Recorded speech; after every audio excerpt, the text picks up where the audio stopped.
Hey guys, and welcome to or back to the Pause in Pursuit podcast with your host, Summer Clark. Happy September, guys. I cannot believe it is already the 3rd of September. That is absolutely crazy, but I'm here for it. As I think I've said before, I'm very much an autumn gal. I love a bit of autumn. I love the weather where you can wear like joggers and a hoodie and be the perfect temperature. Not too hot, not too cold. Absolutely love it. Everything autumn, just my favourite time of year. So big up the time of year. Start of September means it is time for another monthly Q&A episode here on the podcast. So as usual, I asked you guys to ask me questions about absolutely anything over on my Instagram story for me to answer in today's episode. So that is what I'm going to do for you guys today. We've got 15 very interesting, very varied and very juicy questions. So stay tuned to the end to hear all of those.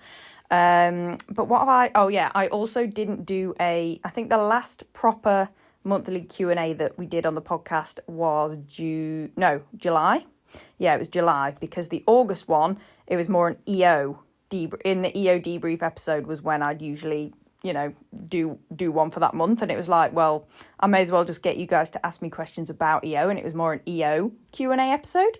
But we're just back to the random anything, ask me anything kind of Q&A today. So before we get started, what have I been up to in the past week, you ask? Well, I'm glad you asked.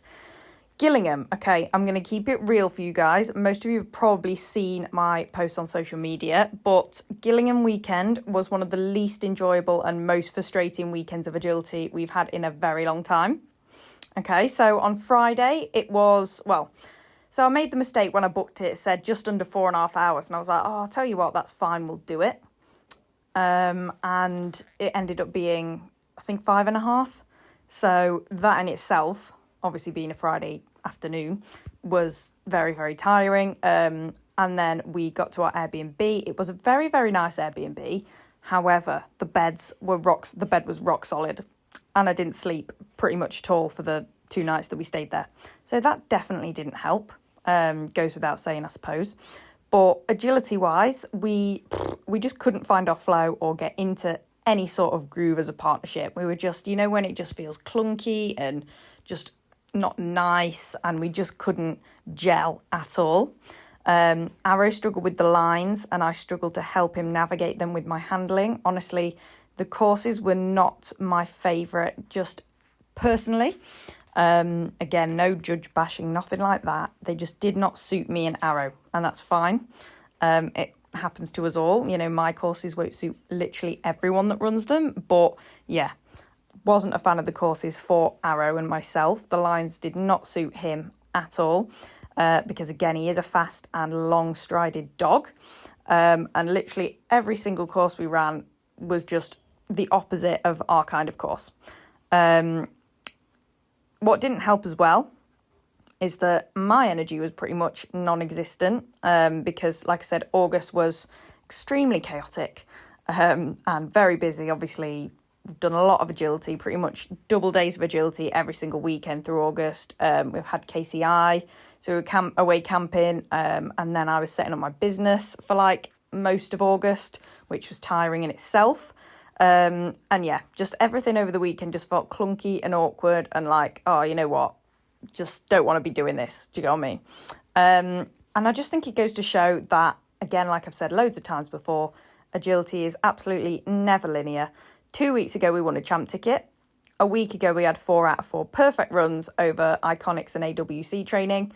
And then on Sunday, we admitted defeat completely and we went home after 2 runs. We literally did our first 2 runs.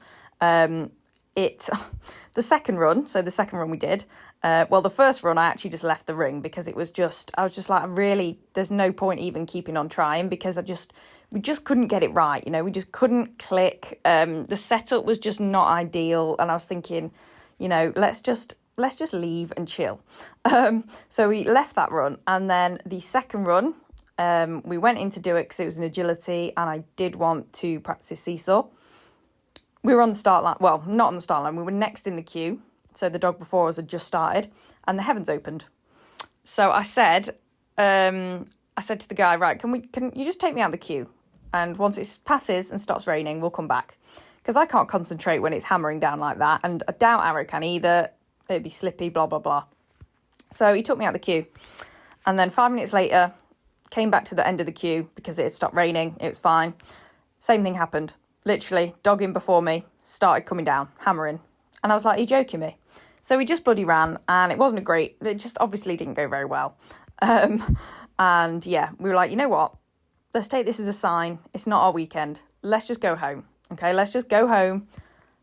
It's going to be a 5-hour journey back again. So let's just go home now. It was like 2 p.m. We'll get home for a reasonable time. No, it wasn't. It was 12. I think it was 12. I think it was lunchtime. Yeah. So we got home at like 4, half 4. So I was like, you know what? Let's just go. Let's just get home at a reasonable time and chill and just admit defeat for this weekend. And like I said, traveling for all that time and then sleeping on a rock solid mattress for 2 nights definitely didn't help as far as me being mentally there. But you know what? It's all part of the crazy hobby we subject ourselves to, right? You know, it's kind of is what it is. And the Airbnb was very cute, and the location that we were in was very cute. It was a really, really nice area of the world, so can't complain too much.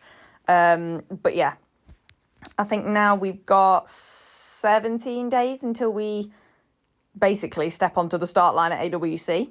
So 17 days, 740. Yeah, so less than 3 weeks. But yeah, I think now it's time to slow down on the agility front, bar the last IQ of the season on Sunday. And IQ-wise, we've literally done all of them except one. We'll have done all of them except one, which was in Scotland, and it was 6 hours away. And we were like, that's a bit too far. So we didn't do that one, but we've done all the others. So we've got our practice in on those courses. So we have done all we can. And like I said, the last one is at Ogilvy on Sunday. But yeah, generally now going to slow down, make sure we're feeling fresh and rested before we go out to Sweden, which is actually a week on Friday on the 12th. And just, you know, we've done everything we can to be the best that we can be. And that's all we can ever do, right? And we all have those weekends. So just a friendly reminder that everyone has those weekends, and it is very normal. And unfortunately, there's no avoiding it. But yeah, if you've had a weekend like that, no, it's not just you. We all have it. Literally every single person, every handler you look up to, you think that's doing brilliantly or that's, you know, where you want to be. We still have weekends where it all goes to complete shite. Okay? So there's a little reminder. But without further ado, shall we get straight into the Q&A then? So question number 1, and this is a very interesting question actually. It's a very good question that I feel like I've been able to relate to in the past, and I also feel like a lot of you guys will be able to relate to as well. So this person says, as a newbie to agility, what happens when you reach grade 7 in a relatively short space of time, but your dog isn't fast enough for champ, team GB, etc., and you're not in a position to buy another dog? In short, what should our goals be after reaching grade 7?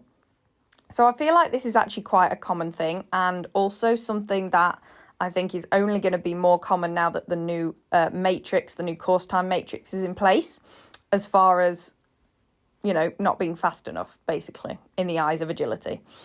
So I was in this situation with Ethel before I got Arrow. But I recommend giving champ, team GB, etc., or whatever it is you deem to be, you know, something that your dog isn't good enough for or fast enough for. I recommend giving that a go anyway, even if you think your dog isn't fast enough. Because then, if you try it and your dog definitely isn't fast enough, and there's the proof there that says, yep, your dog just isn't fast enough, at least you know for sure and you've given it a red hot go, okay? Then, you should ask yourself, have I unleashed this dog's fullest potential? If, and be honest with yourself, the answer is yes, you can rest assured, so that's happy days. If the answer is no, ask yourself, where can this dog improve? And how can I help them to do so? These are now your goals, okay? So results aside, how can you get more out of that dog and that dog be the best it can be? Even if it's not champ team GB level, as long as you know, and that's what I say, all I want is to get the best out of each of my dogs, regardless of results. So, you know, if you can say, yes, I've got the best out of this dog, then you have mission accomplished, okay? But if no, then you need to evaluate how and where your dog can improve and how, you know, what you can do to help them reach that fullest potential that they've got, okay? And once you come up with what can you do to help them reach their fullest potential in what areas of agility, these are the new things that you work towards. So now you've got a fresh set of goals, okay? Results aside. So Another thing is making champ finals through consistency can still be a goal of yours. So steadier dogs do occasionally win champ finals, so never say never. Like, I can think of a couple of examples where, like, literally this season, steadier dogs have won tickets because the course was super tricky and no one else got round. And that's fab. Like, that's ace, and they absolutely deserve it if they get round a super tricky course and when no one else could. So it's very possible. So I still think keep going and doing those things, okay? So for me with Ethel, I knew that she'd reached her fullest potential before I was financially able to get Arrow. So for me in this scenario, acceptance was key, and I was happy to keep running Ethel without any grand expectations while I worked to afford Arrow. So I worked and I saved with getting another dog, as my goal at the time. So I didn't have goals for Ethel anymore, but I had goals for my agility career, as in working towards affording Arrow, getting Arrow and training him up. However, I understand that I live at home and therefore I can't speak on affording another dog while paying for a mortgage, bills, etc., stuff like that. I mean, I do have bills, but not in the same way. I don't have a family, anything like that. So it is a bit different for me. I understand, well, a lot different. But that was how I kind of worked around that situation. But yeah, I think it's about creating your own goals, like I said, that are not even necessarily results focused. Like I said, you can still have smaller micro goals within a big goal. Like, you may not go, my goal is to, win a champ ticket, but it could be, my goal is to make every champ final I get into this season, if that makes sense, and go clear in it.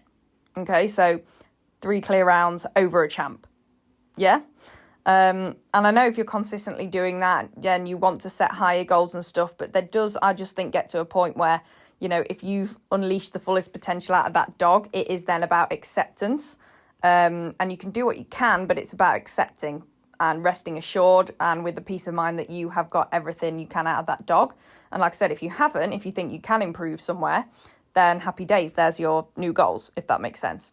So that is how I navigated that situation more in my head than anything. Question number 2, how did you improve Arrow's speed? So common, this question. I get this all the time. So first things first, obviously, drive building exercises. Now, I'm not going to give all those away now, but if you do want my help with drive building exercises and getting more drive and speed out of your dog, please do message me and we can do some work together online. I would love to help you guys out with that. But another thing, and sounds really basic and simple, but I regularly exposed Arrow to the competition environment and different agility venues, and made him work through his nerves, because obviously Arrow's lack of speed and drive was because of his nerves. It's because he was nervous of the environment of the situation. So I exposed him to these things until he learned that agility is enjoyable and there's nothing to be afraid of. Okay, so making him work through his nerves, I think, is super important. Making them work through that sort of unease, that uncertainty, whatever's causing them to be steady. And if it's just a case of just general disinterest, I think, try mixing up their rewards. Try experimenting with different types of reinforcement. Have you tried loads of different types of food? Have you tried loads of different types of toy? Have you tried using your own handler positioning and movement and energy on course to get more drive and speed out your dog? For example, using a really upbeat, energetic and excitable tone while you're running your dog. Also, using big arm movements and big gestures and really racing your dog through like tunnels and stuff, down straight lines, not running off too much, staying with your dog, taking them up to every single obstacle and then racing them off. Stuff like that, little things you can do to kind of increase their enjoyment. You can get that chase drive out of them if they're chasing you. Yeah, try and find a new reward that they really, really want to work for. Experiment with that. And also sometimes take a break, okay? Sometimes taking a break from agility, your dog will come back with more motivation and enthusiasm and therefore speed. So I think that, that can also be something to consider. So there is lots of things you can try. Not everything works for every dog, or, one thing will work for one dog and it won't work for a different dog. But there are those things you can try. So like I said, drive building exercises, please do get in touch about those. Just keep plugging away, exposing your dog to the competition environment, taking them to lots of different agility venues, make them work through their nerves or lack of focus, use yourself to really get the most out of them on course, and also try different types of rewards to see if there's something that your dog prefers. And maybe they're a dog where you do just have to change their reward like every month or something like that to keep it fresh, and that's fine. And then, maybe consider taking a little break, maybe just a few weeks or a month, and then coming back and seeing if there's a renewed sense of motivation there in your dog. Question number 3, would you try any other dog sports? So I did actually try Canicross and it gave me shin splints. So that didn't last very long. But Arrow enjoyed it, but gave me shin splints. I was like, I'm not having that. I'm not having more injuries. You know what I'm like with injuries. No, thank you. I personally don't feel I have the time or the money to invest in another dog sport, to be honest. I want to focus all my time into agility, and agility is very expensive to do it at the calibre that I'm doing it at, so I just can't afford to do any more. And personally, again, I want to give agility all of my available time, money and effort in order to do it at the top level and to the very best of my ability. So I am passionate about reaching the top level of agility and, being the best agility handler and competitor I can be. And also now obviously teaching is my job and stuff. So personally, I have the desire to throw everything into agility. I don't have the desire to spread myself over another dog sport or anything like that. I like focusing on one thing. That's just me. But I do definitely believe that you can't be absolutely amazing and elite at lots of different things. Okay, like we all only have so much time, money and energy. And, doing a bit of everything is great if you want to do that and you get joy from doing that. But obviously, I don't think you can expect to be at the top level of all those things. And if you don't have the desire to be at the top level of these things, then happy days. Like you could do a bit of everything and enjoy that lifestyle. But for me personally, no, I like just putting everything into one thing and getting really bloody good at that one thing. Okay? So, and like I said, dog sports are just not cheap, are they? Like we all know that by now, it's just not cheap. But when I'm not doing agility, I want to obviously do my gym workouts and training and stuff to keep myself in good shape and fit and strong and stuff like that for agility, but everything is based around agility. When I'm not doing agility, I want to be kind of resting, recovering and saving myself for when I do agility, because it is a very taxing sport. I think it's a lot more taxing on the body and on the nervous system than we think. Okay, so I like to just focus everything into one sport. Question number 4. So many handlers have multiple dogs. What is your reason for only having one working dog? No judgment at all. I find it really refreshing. Thank you. I know you have Ethel, but she doesn't compete. So Ethel is retired. I did run both of them for a while. When Arrow first came out, I was still running Ethel. But then I retired Ethel because she was clearly physically uncomfortable doing agility, so she retired.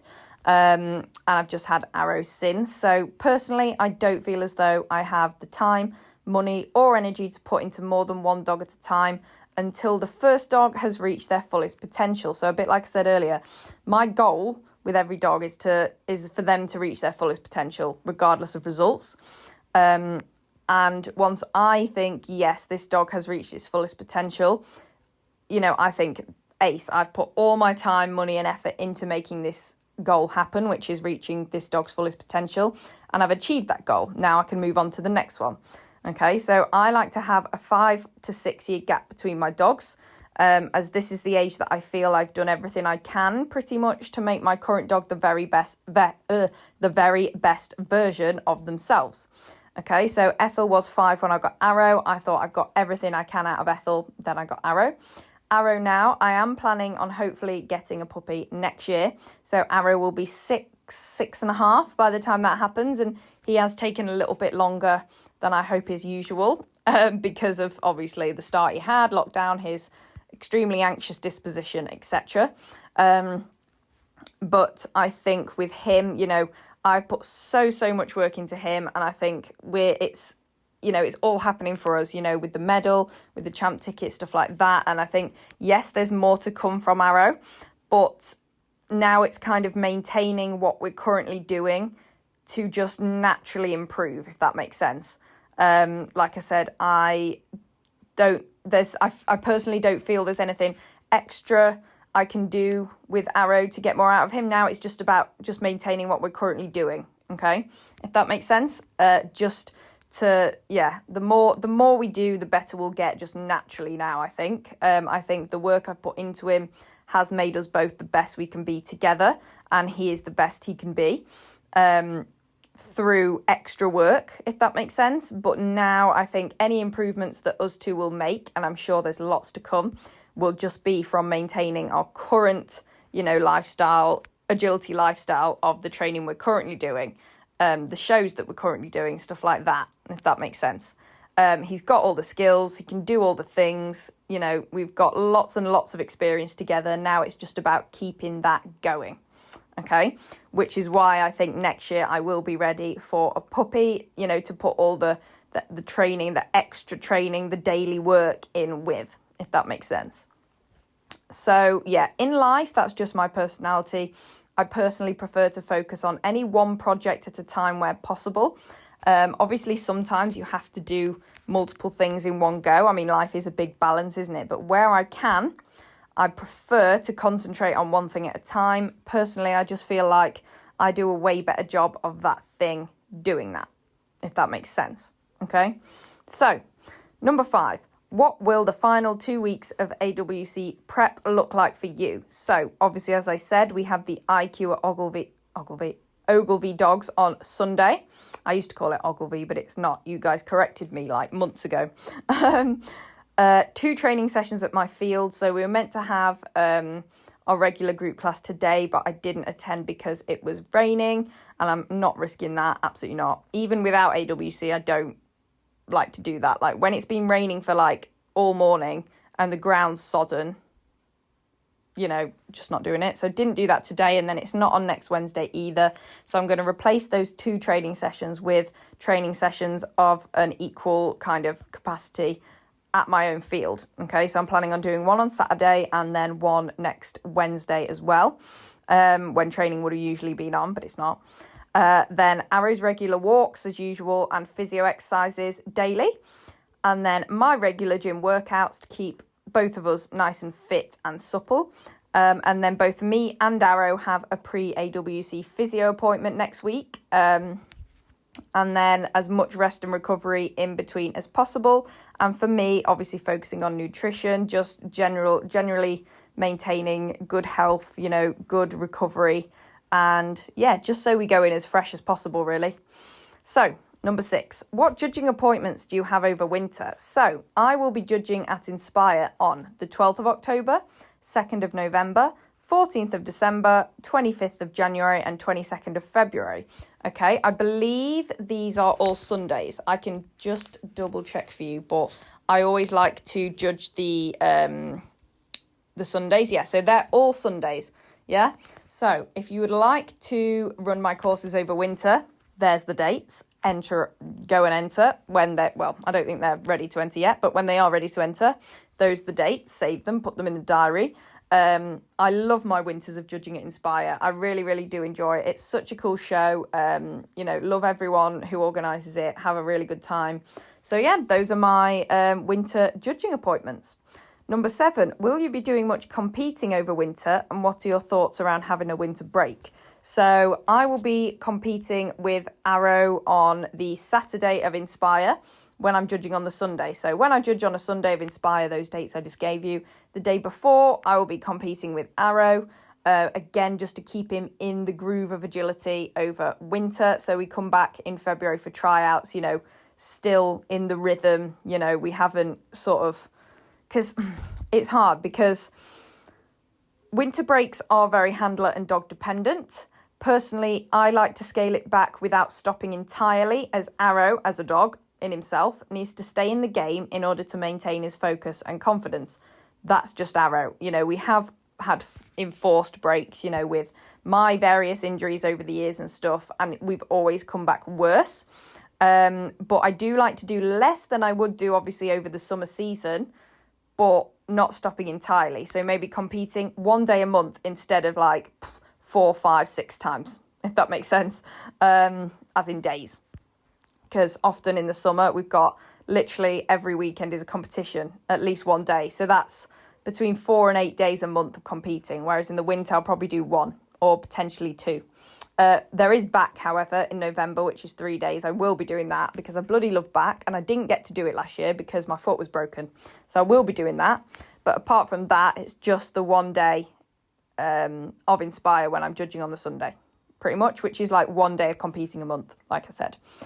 So that's enough to keep me and Arrow in the game, but still giving us more of a break than we have throughout the season. So personally, I think a reduction in frequency and intensity is important to reduce the risk of injury and burnout, so physical and mental, by giving yourself and your dog a physical and mental deload, as you say. Like you have a deload week in the gym where you lift lighter, you're not stopping completely because then it's more hard to come back, but you are just, kind of taking your foot off the gas a little bit, per se, just to give yourself that little bit of a breather, if that makes sense, but you're still keeping those skills there.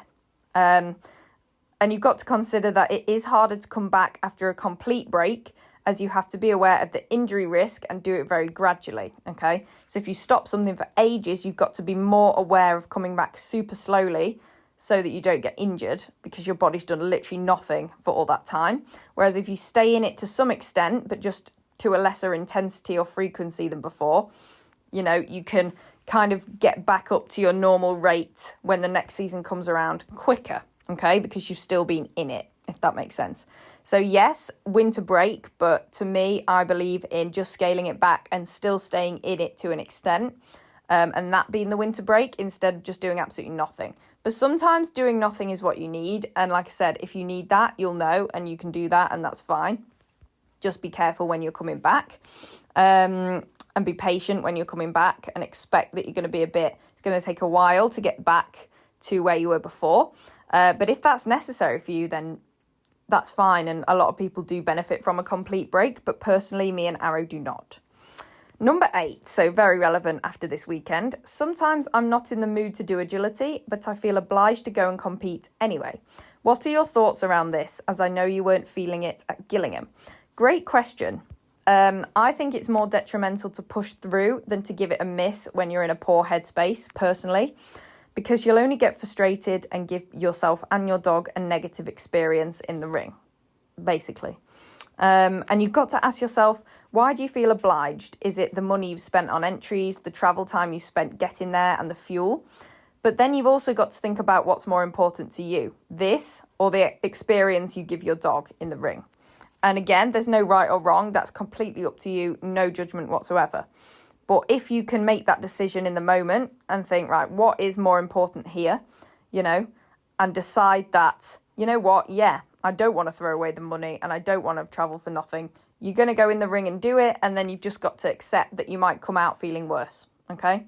But if you decide, like I do, the experience you give yourself and your dog is more important, I think, give it a miss, okay? Avoid a negative situation if you know you're not feeling it. Okay, and there's a difference between being a bit sleepy, a bit, going to take a while to get my energy up. You'll probably do your run and feel better afterwards, a bit like the gym. But if you're just in a really bad headspace and you're just irritable and you're just really exhausted, when you're not in it, you're not feeling it, then you're going to feel worse afterwards, aren't you? And you're better to just rest, in my opinion. So that is my thoughts around it, and that is why I only did 3 runs on Saturday, because it rained for the fourth run, and I was like, I barely want to be doing this anyway, never mind in the rain. But, on Sunday I did 2 runs and then didn't. And yes, you could argue, well, why did you do any runs, Summer, if the whole weekend you weren't really feeling it? Well, again, it's a balance. You have to balance it up and weigh it up, because for me, again, Arrow needs lots of practice before AWC, needs lots of exposure, and he's better the more he does. So I did want to get him out in the ring that weekend, okay, especially not having just having 2 runs now in a competition setting between now and AWC. So I thought, you know what, I'll balance it. I'll do a couple, miss a couple, you know. I'll do a couple. If I'm still not feeling it, I won't do any more. And that's what I did, okay? But he got out in the ring and he did his seesaws, you know, which I think he personally needs to perform at his best at AWC. So it is a balance, and that is why I say it's completely handler and dog dependent. And Sunday was the IQ as well. And obviously I wanted the experience on AWC style courses by the AWC style judges, you know, European courses and stuff. So that was a factor in it as well, okay? So there's loads of factors in it, but use your common sense, go with your gut, and, you know, often, if in doubt, leave it out, okay? Number 9. So, what will your next champ show be? And do you think you will make Arrow a champion by the end of 2026? So, I don't have another champ show planned yet. I actually don't know what champ shows even occur from now, really. There's definitely some, but I haven't really planned anything for after AWC except back. And obviously the Inspires, so I should probably have a look, but I don't think there's tons. Next champ show for me will most likely be next season now, because obviously there's North Derby, but I'm away at AWC, so I'm not doing that. And as far as making Arrow a champion, I'm not putting any pressure on making Arrow a champion next year. As like I said, our main goal will still be seesaw criteria going into next season, and unnecessary pressure always ends up ruining my enjoyment of the sport and my ability to perform at my best, and therefore also Arrow's ability to do well and perform at his best and enjoy himself. And enjoyment and feeling confident is a huge thing for him, which is my main priority. So seesaw criteria and just having a good time and keeping both of us happy in the ring is going to be, you know, we're still going to have those as our main goals next year, okay? So, and then we often end up doing better. Well, we always end up doing better when we go in with that mindset anyway. Okay, so no, that's not a 2026 goal per se. If it happens, it happens. And maybe it'll happen, you know, one day, you know, within Arrow's career. But no, that's definitely not something that I'm thinking, yes, must achieve this next year. Going in, my goals for next season, stick to seesaw criteria as we are, because it's working so well, and just keep the whole thing fun, you know, throughout everything we're doing. So, number 10, do you think chasing qualifiers is worth it, even when some of the shows are miles away? So again, I know I sound like a broken record, but it depends how willing you are to travel, how much you enjoy traveling as well, okay? So if you enjoy traveling and you're willing to travel, you know, and drive hours and hours, and you're happy to spend money on travel, on accommodation, on fuel, happy days, why not? Go for it. But when I chase qualifiers personally, it did get to be a little too much for me, mentally and physically, you know, tiredness-wise, energy-wise, stuff like that. It is very tiring and all-consuming, because generally there's stuff literally every weekend. Yep, often they're hours and hours away and you need to stay over and you're doing both days, and it does get a lot.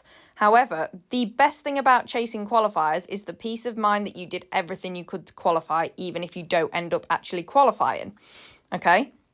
So at this point, I'm more of the belief going into next year and next season that if it's meant to happen, it will, and you shouldn't have to feel like you're forcing it for it to happen, if that makes sense.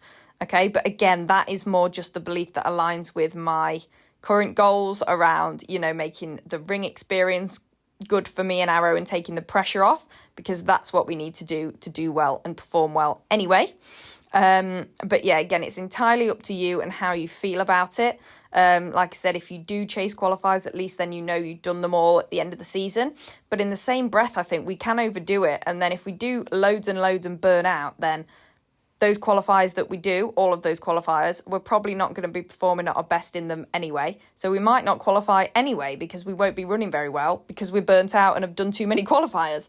So it is a big balance. But personally, I'm going into the, you know, not relentlessly chasing kind of mindset, because like I said, in my opinion, you know, in my experience, it has kind of ruined it at times. Like I said, it very, very much depends on you and how you feel about the whole thing, and also what kind of season you're in, as far as, you know, are you in a place, lifestyle, money, energy wise to do that? If you are, great. Maybe, you know, one season you are, one season you're not, and that's just something that you've got to decide for yourself. Number 11, What is your perfect non-agility weekend? I need some inspiration now the season is slowing down. Yep, so when there's not as many shows at the weekend, us agility people are like, now what do we do with ourselves? So for me, I would say the perfect non-agility weekend would be getting up, dog walk, gym, going into town for a coffee, obviously, another dog walk, and then out for an evening meal with friends. That would be a perfect weekend day for me. I mean, I do that both days of the weekend, to be honest. That is ideal. Maybe one night out for an evening meal with friends, and the next night, PJs on at like 4 p.m, bath, face mask, reading and chilling and in bed by 9. You know? It's a balance, isn't it? So yeah, that I'd say are my favourite things to do on a non-agility weekend. Question 12. Are you going to keep dog walking alongside teaching? And if so, how do you balance 2 jobs while having dogs of your own at home? So yeah, for now, I'm doing both. And I plan to keep doing both for now. And then eventually replace the dog walking with full-time teaching. So at the moment, part-time teaching and part-time dog walking does equate to pretty much full-time hours. So like I said, being self-employed in both those jobs does mean I am in charge of my own schedule to an extent. And I can make sure that I can come home for the dogs, you know, and let them out and stuff between dog walks. And then when I'm going teaching, I can obviously take the dogs to the field. I can take Arrow with me so that he can, you know, come out for a wee, run around between clients, stuff like that. So again, being self-employed is very handy as far as having dogs of your own. As far as scheduling wise and balancing 2 jobs and life wise, I schedule the upcoming week on a Sunday. So every Sunday I will schedule the upcoming week on my phone calendar. So I have 2 calendars on my phone. I have my just life calendar with everything on it, work included, and agility and shows and training and everything, you know, appointments with friends, stuff like that. And then I have a work calendar as well, where it's just my teaching. And that's the calendar I share with the owner of the venue that I teach at. So that's just my teaching calendar, and then my other calendars for everything. I also have a paper calendar, so which I colour code, and I schedule the week on my paper calendar. So I have 3 calendars and I update those every Sunday with the whole following week written down. So I know what's occurring and when I'm coming and going. And then I will schedule the following day in my notes app. I'll have a look. I'll use my general life calendar on my phone to schedule the following day out in my notes app. Okay, like with timestamps and stuff. I'm very OCD like that, but it brings me a lot of joy, okay? Don't judge me. And yeah, doing this allows me to fit everything in each day and each week and maintain balance. Okay, so I can see it all laid out in front of me and I know exactly what I'm doing and where I can fit things in. Okay, so number 13, what is the most common problem your students come to you with and how do you fix this? I'd say the most common problems I see, and one's not really a problem, it's more a need. There's 2. So number 1, lack of focus and drive. Okay, so again, how to fix drive building and relationship building exercises. Again, like I said before, not going to give all of those away right now. If you would like me to help you out with that, please do send me a message and we can do some online work together. I can send you tutorials, stuff like that, and we can do some online training. But yeah, lots of, I'd say, lack of focus or drive kind of issues there. Which are all very, very fixable. And they're very fun to fix as well. I enjoy teaching and watching dogs flourish, you know, that start with a lack of focus and drive and then learn to absolutely love the game. And you really see them flourish and turn into brilliant little agility dogs. The other thing that students come to me for often is struggling with higher level courses in competition and wanting to be challenged and pushed more in training. So these are when new students come to me who I potentially haven't really trained before. And they'll say, look, I feel like I need to be challenged more in training and pushed above, you know, out of our comfort zone, above the level we're at. Because when we get to, you know, competition and we're starting to get into, you know, and it's often when people go from grade 4 to 5, they go from like, you know, 3 to 4 or whatever style courses. And then they go into 5 to 7 level courses and they think, oh, this is really tricky, and they struggle with that. So they come to me and they want to be pushed. So to fix this, or to give them what they want in this scenario, I'll just expose them to skills that are above their current grade. And I do that with all my students anyway. You know, if you come to me for training, you are going to get pushed above where you're currently at. and mistakes are going to be made, and we're going to push through it anyway, and we're going to learn. You and your dog are going to learn together, with my guidance, obviously. And, then we're going to crack it, and it's going to be so satisfying. And then you're going to go to a show, you're going to see that skill, and you're going to think, hell yeah, I can do this. And if you train above your current grade in competition when you're in training, and you crack those high level skills, then you're going to go to a competition at your current level and find it really easy in comparison. Okay, so that is the approach I like to take with my teaching. Number 14, will your own fitness training change over winter? And if so, how and why? So it will stay very similar. I think I have a nice little gym schedule going, to be honest. Again, yet to be decided, but I may add a second leg day to my program. So at the moment, I'm doing shoulders and arms and core, chest and back and core, legs and glutes and core, and Pilates. So I'm doing 4 gym sessions a week at the moment because I'm doing 2 or 3 agility days in there. Okay, so obviously Wednesday I have an hour and a half agility training, and then Saturday, Sunday I'm pretty much competing. So I'm doing 4 days in the gym, and then that leaves 3 days out of the gym, but at least 2 of those are agility, which is working out and training in itself, and it is very strenuous on the body for the handler, which I think a lot of people don't realise. I didn't realise at one point, hence all the injuries. And then that usually gives me the 7th day as a rest day, but sometimes I don't even get that. But yeah, so I might add a second leg day to my program when I'm not doing as much agility to just build the legs over winter a little bit more. Because at the moment, obviously, I'm doing enough legs with agility and 1 leg session. I also may up the weight, so lift heavier weights for slightly less reps in order to build more muscle over winter.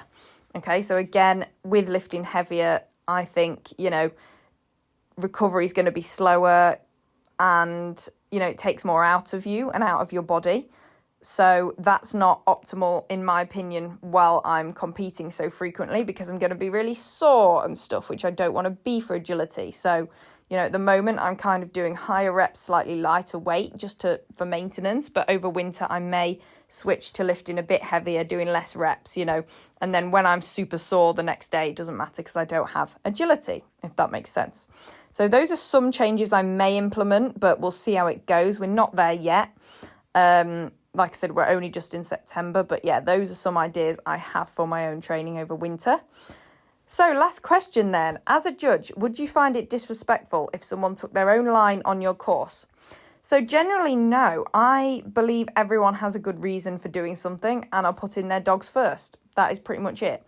So if someone comes onto my course when I'm judging and takes their own line and doesn't run my course, I'm going to think, right, okay, so for whatever reason, what they're doing on my course suits their dog and achieves their personal goals. So no, and again, I think the only time I would find it, feel disrespected by a handler when I'm judging is a poor attitude by a handler.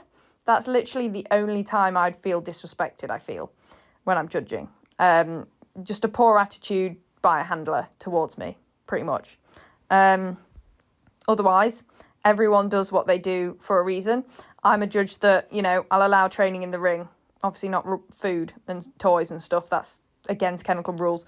But, if you want to redo your dog walk, do it. If you want to redo your seesaw or your A-frame, do it. If you want to pop your dog back on the end of one of those things, do it, because I get it.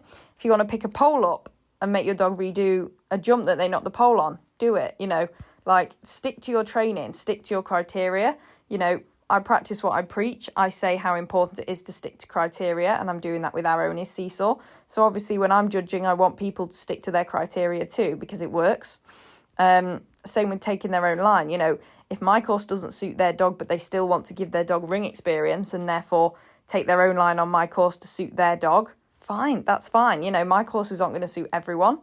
But yeah, no, I don't find that disrespectful. The only thing I think I'd find disrespectful is a handler having a super poor attitude towards me, or, when people aren't particularly pleasant to their dogs. I don't find that disrespectful, but I'm not particularly impressed. But yeah, no, absolutely fine. Everyone needs to do what they need to do, okay? All right, then. That is all of the questions. It's a bit of a long one today, isn't it? 45 minutes. Lucky you guys getting to listen to me ramble on. So this is actually the last podcast episode now until I return from Sweden. So I'm not going to do an episode next week because I'll be busy prepping for AWC, packing all the things. It's going to be a chaotic and stressful week getting ready next week because I leave on the Friday, on the 12th. And then I'm away till the 24th. Well, 23rd, but the ferry's overnight, so I'll get home on the 24th. So there won't be an episode then either, but there will be an episode. So the next episode will be the 1st of October. And that will be the big AWC debrief episode. And leading up to that, so weekend of 27th, 28th of September, I will be asking over on my stories for you guys to ask me questions about AWC, about my experience. And in the same way as the EO debrief episode not a few weeks ago, I will be doing an AWC version, so look forward to that. Hope you don't miss me too much, but please do follow me on social media, pretty much all the platforms at Pause in Pursuit or Summer Clark.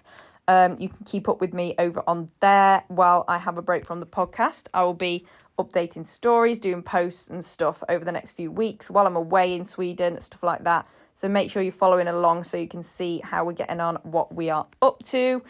Also, if you enjoyed this episode, please do give the podcast a 5-star rating or review on Spotify, Apple Podcasts, or wherever you get your podcasts. And if you're a regular podcast listener, thank you so much. I do appreciate your regular listening. But yeah, if you've just found the podcast, please do give it a follow on whatever platform you listen to it on so that you don't miss any future episodes. I have some very exciting guest episodes scheduled for when I get back from AWC2. Including Holly Barker. We're going to be talking all about dog sports nutrition. Sports dog nutrition. So, feeding the agility dog for optimal performance. And then I also have an episode scheduled with Jen from Bose Pack. She's a dog trainer and she is basically working on a very exciting up-and-coming project called Revolution Sports Dogs. And it's basically going to be all about improving dog behaviour around the ring to make the competition environment better for dogs and handlers. So we're going to be chatting all about that as well. So 2 very exciting guest episodes coming when I get back from AWC. So you want to be following the podcast to make sure that you don't miss them. I am also, obviously, an agility instructor. As you probably know by now, I teach agility in Lincoln. So if you would like a one-to-one lesson with me, please do get in touch. And if you would like to partake in weekly or fortnightly group classes with me, I want to put more and more of those on. So please do message me with your availability and we can sort you out, get you in a group. But yeah, I would love to teach some of you guys in person. So please do reach out to me if that is something that you are interested in. What am I up to in the next week? Pretty much just the IQ at Ogilvy on Sunday.